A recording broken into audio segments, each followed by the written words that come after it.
Nous sommes officiellement entrés dans l'ère du robot à domicile. Et ça ressemble à de la science-fiction, mais des gens sont réellement en train de payer 20 000 € pour acheter ces robots pour leur maison. Ces robots s'appellent Neo de OneX. C'est comme C3PO rencontre un Teletubby qui peut être programmé pour faire des corvées chez toi. Dès le début, tu remarqueras que Neo a une apparence différente de tous les autres robots humanoïdes qu'on a vus récemment, et c'est parce qu'il a été intentionnellement conçu pour paraître plus doux, plus sûr et plus humain.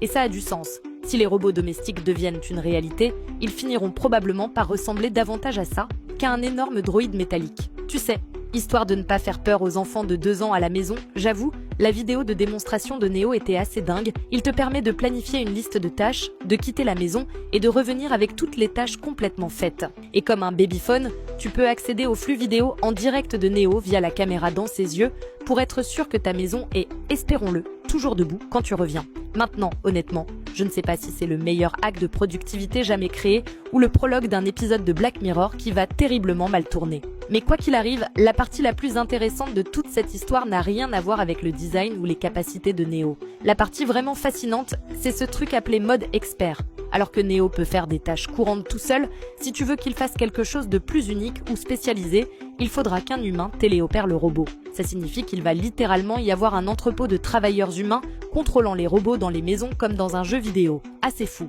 Et voici la raison pour laquelle ils font ça.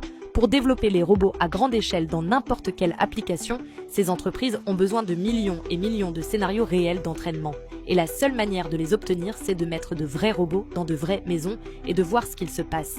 Donc d'une certaine manière, ces premiers acheteurs qui prennent des robots sont les cobayes qui entraînent l'esprit collectif des robots. Et si ça ne sonne pas comme Black Mirror, je ne sais pas ce qui le fera.